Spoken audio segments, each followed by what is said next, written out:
Yes, greetings, Mr. President. How are you? More life and blessings on you and your family. What's your name? My name is Miguel Williams, but you can call I Steppa. Steppa. Yeah, man. That is quite sufficient. Yeah, man. My question has to do and surrounds U.S. policy as it regards the legalization, the decriminalization of marijuana. How did I anticipate this Yeah, question? man. Yeah, man. And it's yeah, man. How did I guess this question? Yes, and Mr. President, it really comes on the foreground of we face economic challenges with the IMF, etc. And we find realistically that the hemp industry, the marijuana industry, provides a highly feasible alternative to rise up out of poverty. So I'm wanting to overstand and to understand how US is visioning, how would you see Jamaica pushing forward on a decriminalization, legalization emphasis on the hemp industry? Give thanks.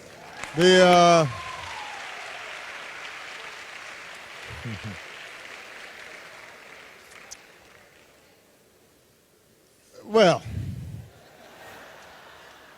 let me, I do want to separate out what are serious issues in the United States and then how that relates to our foreign policy and our interactions with the region.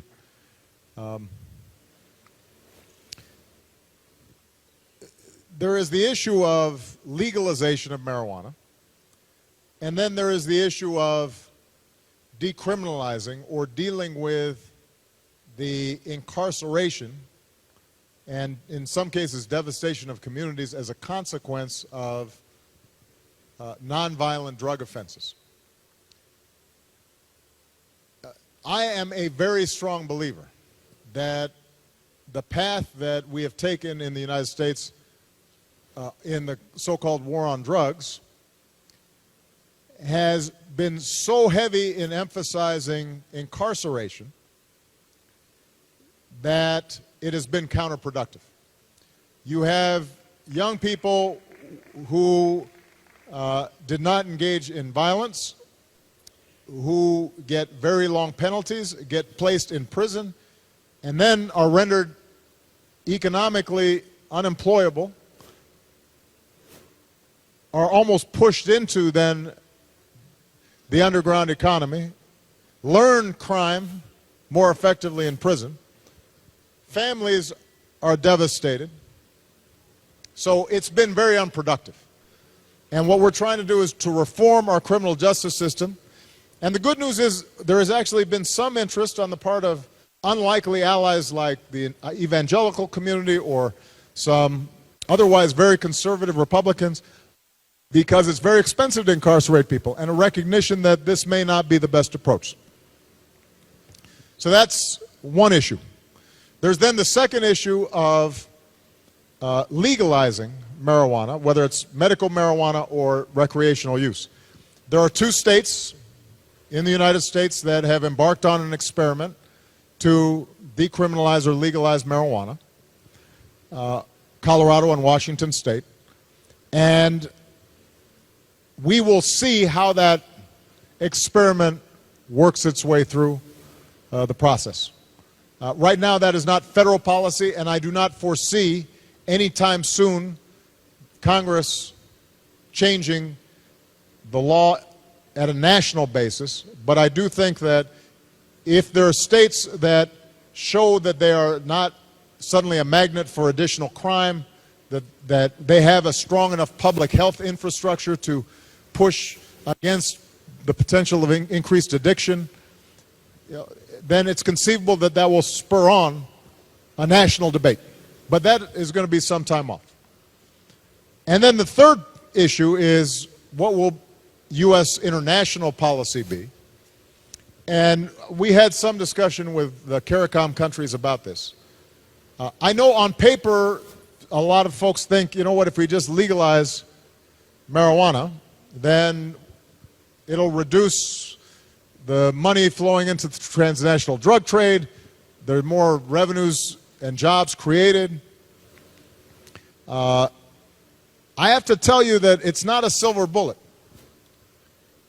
Because, first of all, if you are legalizing marijuana, then how do you deal with other drugs? And where do you draw the line? Second of all, as is true in the global economy generally, if you have a bunch of small, medium-sized marijuana businesses scattered across the Caribbean, and this is suddenly legal, if you think that big multinational companies are not going to suddenly come in and market and try to control and profit from the trade, that's, I think, a very real scenario. And so I think we have to have a conversation about this, but our current policy continues to be that in the United States we need to decrease demand. We need to focus on a public health approach to decreasing demand.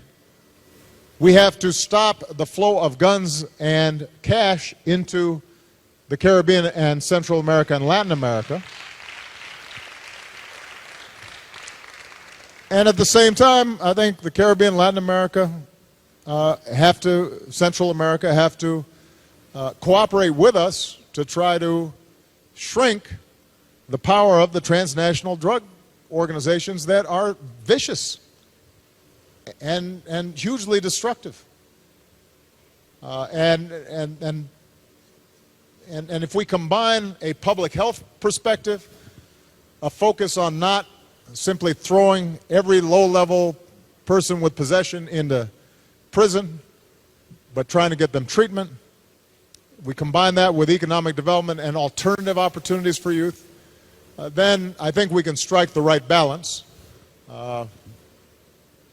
It may not, comport with completely with your vision for the future, but I think that we could certainly have a smarter approach to it than we currently do. Got time for one more question? One more question.